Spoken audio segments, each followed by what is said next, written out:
అందరూ అబద్ధాలు ఆడరా, అక్కర్లేదని కొంతమంది అబద్ధాలు ఆడాలి, అబద్ధాలు ఆడే చోటు ఆడాల్సిందే. ప్రాణవిత్తమాన భంగమందు బొంకవచ్చు అగము కాదు అంటాడు పోతన్న.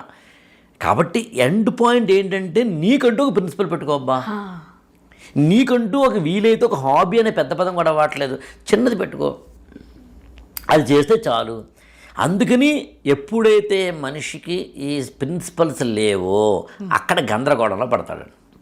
ఎప్పుడైతే గందరగోళంలో పడ్డాడో ఇతరుల గందరగోళంలో పెడతాడు. రోలర్ కోస్టర్ లాగా అందరికీ అది అంటుకుంటుంది, అక్కడ ఇబ్బంది అవుతుంది.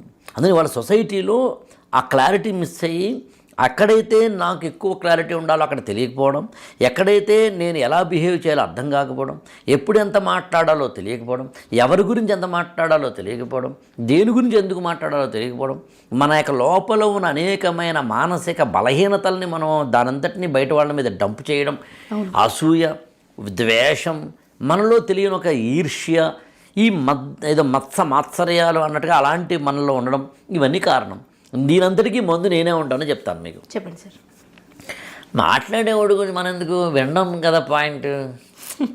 కాబట్టి ఎప్పుడు కూడా మాట్లాడేవాడిని విమర్శించాను నేను, వినేవాడి గురించి మాట్లాడతాను నేను.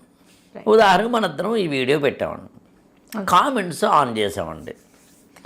కామెంట్స్ ఆన్ చేసిన తర్వాత మిమ్మల్ని అనుకోని, మిమ్మల్ని ఎందుకు పాపం మహా తల్లి బంగారు తల్లి నన్ను ఈడు వేసేస్తున్నాడు రా, ఇది ఏం తెలుసురా, ఈడో పెద్ద తోపా, ఈడోసారి నాకు ఒకటి కనిపించాడు రా, చిన్నప్పుడు ఈడు ఏం చేశాడు తెలిసినారే, నా పెన్సిల్ నొక్కేసాడు అని ఓ కింద పెట్టారు అనుకుందాం. నన్ను కూడా తిడతారు సార్.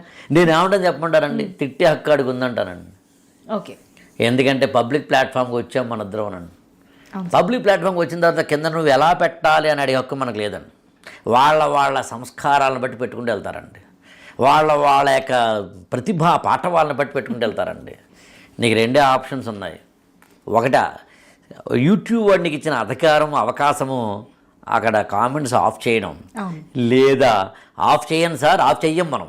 ఎందుకు చేయమంటే ఆఫ్ చేయకుండా ఆన్ మీ ఎస్సీఓ వాళ్ళని అడగండి, నాది ఆఫ్ చేయన్న అంటే ఏమంటే తెలిసిన అండి, అసలు వ్యూస్ పెరిగేదే కామెంట్స్ వల్ల అంటాడు. అంటే కిందన ఎంతమంది నిన్ను తిడితే అన్ని ఎక్కువ వ్యూస్ వస్తాయని. ఈ బతుకు తగలయ్య వ్యూస్ కోసం మన బతుకంతా తిట్టించుకునే స్థాయికి దిగజారిపోయిన మహోన్నతమైన సామ్రాజ్యాల్లో ఉన్నాం మనం.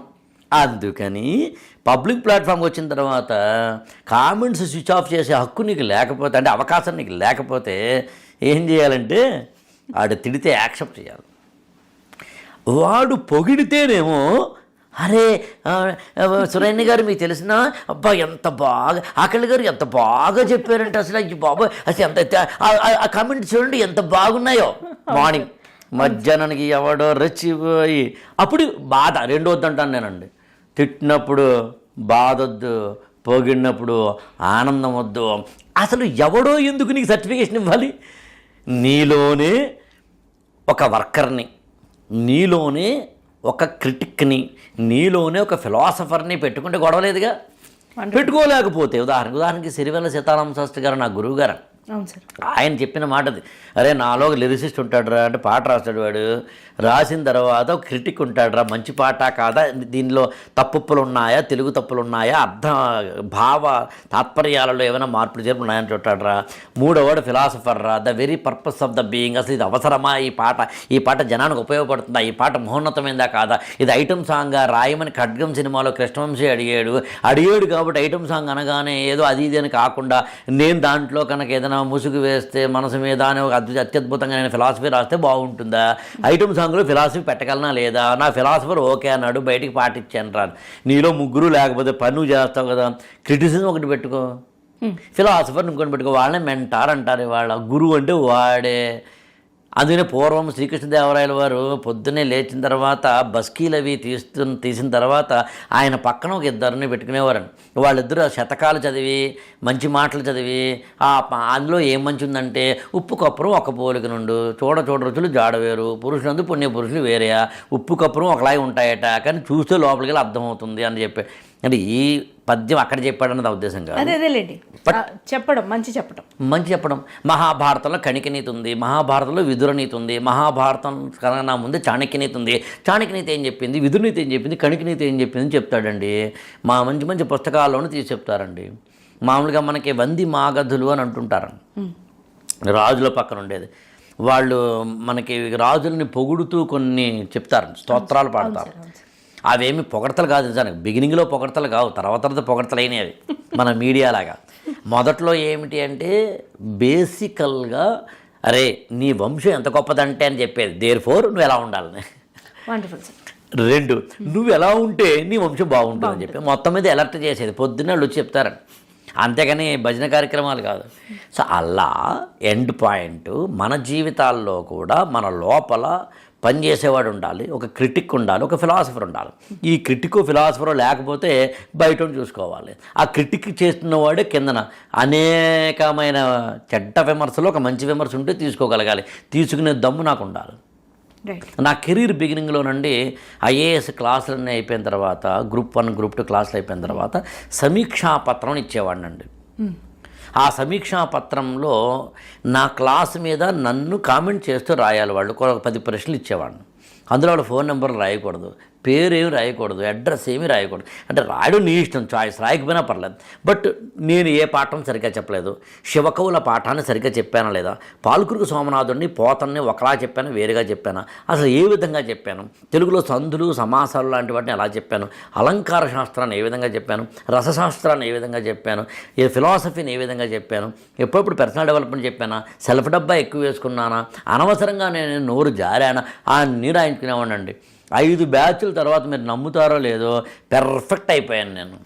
అవి చదువుకోవడానికి గుండె ధైర్యం కావాలి, కానీ మనల్ని మనం మలుచుకోవడానికి సంస్కరించుకోవడానికి మనం ఇయర్స్ని ఓపెన్ పెట్టుకోకపోతే ఎట్లా? ఎవరికి నష్టం అండి? నాలో లోపాన్ని ఒకటి చెబితే ఎవరికి నష్టం, ఎవరికి లాభం? నాకు లాభం. అందరిని విమర్శించేవాడు గొప్పవాడు. అప్పుడప్పుడు చెడ్డ విమర్శలు ఉంటారండి, వాళ్ళని పక్కన పెట్టాల్సిందే. ఆధైర్యం కూడా ఉండాలి, ఆ సంస్కారం కూడా నీకు ఉండాలి, ఆత్మవిశ్వాసం కూడా నీకు ఉండాలి. అది ఎవడూ అక్కర్లేదు రాబోయే అంటే నాకు నేనే పెట్టుకోవాలి. నేను దేవుడి దయవల్లండి క్రిటిక్ని ఫిలాసఫర్ని నాలోనే పెట్టుకున్నానండి. మీరు నాలో లోపాలు నేనే బాగా చెప్పగలను అందరికన్నా కూడా. Wonderful sir. ఇప్పుడు ఈ మధ్య జరుగుతున్న అంటే నథింగ్ ఎవరికి పర్సనల్ కాదు, మనం కూడా అందరం సినిమా వాళ్ళమే అనే అనుకుందాం, దాంతో అనుబంధం ఉన్న వాళ్ళమే. కానీ ఇప్పుడు జరుగుతున్న ప్రీ రిలీజ్ ఈవెంట్స్ కానీ, పోస్ట్ ప్రమోషన్స్ కానీ, ప్రీ ప్రమోషన్స్ కానీ, ఈ పబ్లిక్తో పాటు డిబేటబుల్ సినారియోస్ కానీ క్రియేట్ చేసేది ప్రమోషన్స్లో భాగంగానే. ప్రశ్నలు అడిగేవారు వారు, జర్నలిస్టులు, కామన్ పీపుల్ అందరూ వచ్చి ఒక గ్రూప్గా కూర్చుంటారు. పాజిటివ్గా అడిగేదానికి మాత్రం అందరం చక్కగా సమాధానం చెప్తున్నాం. ఎవరైనా అంటే ఆ టైంలో అది ఒక హైప్, మీరు అన్నట్టు వైరల్, మధ్యాహ్నానికి వైరల్ అయిపోతాం, వైరల్ ఫీవర్ వచ్చి. సో ఆ వైరల్ క్రియేట్ చేయాలనే ఏదో ఒక చురక ప్రశ్న అడుగుతారు, డెఫినెట్గా వెంటనే అని స్విచ్ ఆఫ్ అయిపోతుంది సార్. అది ఒక్కొక్కరు ఒక్కొక్కలాగా రియాక్ట్ అవుతారు. నవ్వుతూ తీసుకునేవాళ్ళు, ప్రశ్నను దాటేసేవారు, దాన్ని ఒక హీటెడ్ ఆర్గ్యుమెంట్ కింద తీసుకొని సినిమా రిలీజ్ వరకు దాని మీద ఇది చేసేవారు. సో ఇది ఎంతవరకు ప్రస్తుత సమాజానికి ఇట్లాంటి దాన్ని ఏమంటారు, దీన్ని ఒక సపరేట్ హ్యాండ్లింగ్ ఇట్లాంటి సినారియోస్ ఎంతవరకు అవసరం, అసలు లేకపోతే పోయిందిగా, సినిమా మాట్లాడితే చాలుగా, మనం ఎందుకు మాట్లాడాలి, ఇలా కూడా అనిపిస్తూ ఉంటుంది. లేదండి, మనము ఇప్పుడు మారిన సినారియోలో ఉన్నాం. ఓకే. సో మన ప్రోడక్ట్ని ఇవాళ అమ్మాలి, అమ్మడానికి వాళ్ళు అనేకమైన మార్కెటింగ్ చేయాలి. ప్రోడక్ట్ని తయారు చేసిన వాడు ఎంత గొప్పవాడో దాన్ని అమ్మినవాడు అంతకన్నా గొప్పవాడు. అసలు అమ్మకంలోనే అంతా ఉంది. అందులో sales is very important, branding is very important, publicity is very important, చేసుకోవాల్సిందే. అందుకని పబ్లిసిటీకి సంబంధించిన ఎన్ని రకాల జిమ్మిక్కులు చేస్తాడో అన్నీ చేయాలంటాను నేను. ఆ అన్నీ చేయడంలో వాళ్ళ తెలివితేటలు, సంస్కారాలు బయటపడతాయేమో తప్ప ఎవడి బాధ వాడిదని నా సిద్ధాంతం. నేను దాని మీద ఎక్కడ వాడు ఎన్ని రకాల అది ప్రెస్ మీట్ అందామా ఇంకేం మీట్ అందామా, ఇది మొదటి పాయింట్ అండి. 2 అడిగేవాడికి ఇదిలా అడుగు అని లైన్ గీయడం తప్పంటాను నేను. అడగడం కోసమే కదా నువ్వు పిలిచావు.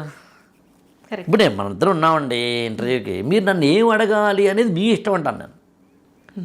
నేను చెప్పడం ఇష్టం లేకపోతే పాస్ అనగలగాలి. ఎలా అడగాలి ఎలా అడగకూడదు అనే దాని మీద డిబేట్ పెద్ద అవసరం లేదండి. వాళ్ళ సంస్కారాలను బట్టి అడుగుతారు, వాళ్ళ యొక్క నేచర్స్ని బట్టి అడుగుతారు. ఏది అడిగినా నువ్వు స్మైలింగ్ తోటి పక్కకి పంపించడంలోనే ఎక్కువ విజ్ఞత ఉంది. లేదు దాన్ని కొంచెం కాంట్రవర్సీ చేసుకుంటే సినిమాకి ప్రమోషన్ వస్తుంది అనుకుంటే ఇంకా బెస్ట్, వైరల్ కంటెంట్ అవుతుంది. సో ఇక్కడ ఎవడు తక్కువడేం కాదండి, ఎవడి యొక్క ఈక్వేషన్స్ ఆడికి ఉన్నాయండి. మీకు గమ్యం అని సినిమా ఉంది, అందులో ఒక మాజీ నక్సలైట్ రావు రమేష్ గారితో అల్లరి నరేష్ గాలి సీని వేషంలో వెళ్తాడు. అక్కడ ఒక మాట అంటాడు, యాక్చువల్గా ఓటేసే ముందేమో ఓటరేమో 5,000 అడుగుతాడు, ఆడేమో 5,000 నొక్కేసి ఓటు నొక్కేస్తున్నాడు, ఆ తర్వాత 5 ఏళ్ళు వచ్చి మొత్తం అందరినీ నొక్కేస్తున్నాడు, ఎవడి లెక్క ఆడిది ఇక్కడ అంటాడు. ఆ ఎవడి లెక్క వాడిది ఇక్కడ అనేది చాలా ఇంపార్టెంట్. అది ఇక్కడ కూడా మనిద్దరం కూర్చుని సమాజానికి సేవ చేయాలనుకోవట్లేదు, మనం మంచి మాటలు చెప్పాలనుకునే క్రమంలో కాస్త మనం కూడా హైలైట్ అవ్వాలని అనుకుంటున్నాం. మనం వీడియో పెట్టిన తర్వాత వ్యూస్ ఎన్ని వస్తాయని చూడకుండా అంత చిత్తప్రతితో మనం ఏం లేము. ఇలాంటి వాటి వ్యూస్ రావండి, కంగారు పడకండి. ఇది మంచి కంటెంట్, మంచి కంటెంట్కి రాకూడదు, వచ్చింది అంటే ప్రమాదం. నాకేం పెద్ద ఆశ్చర్యం ఏం లేదు. అలా అనుకున్నప్పుడు ఒక సినిమా ఫంక్షన్లో అడిగేవాడు వాడి ఇష్టం అడుగుతాడండి, చెప్పేవాడు ఎంత విజ్ఞతతో ఉన్నాడు వాడి విజ్ఞత అండి. ఇద్దరూ కలిసి ఒకరినొకళ్ళు చేసుకుంటూ జోగి జోగి రాసుకుని బూడిద రాల్చి చివరి మీద సినిమాని హైలైట్ చేసుకుంటూ చేసుకోవచ్చండి. కానీ ఈ ఎండ్ పాయింట్ ఎవరు ఇక్కడ ఎవరికి కూడా రూళ్ళు పెట్టకూడదు. పార్లమెంటరీగా అడగాల, అన్పార్లమెంటరీగా అడగాల, హార్ష్గా అడగాల, సంస్కారవంతంగా అడగాల, అది వాళ్ళ సంస్కారాలను బట్టి. సూపర్.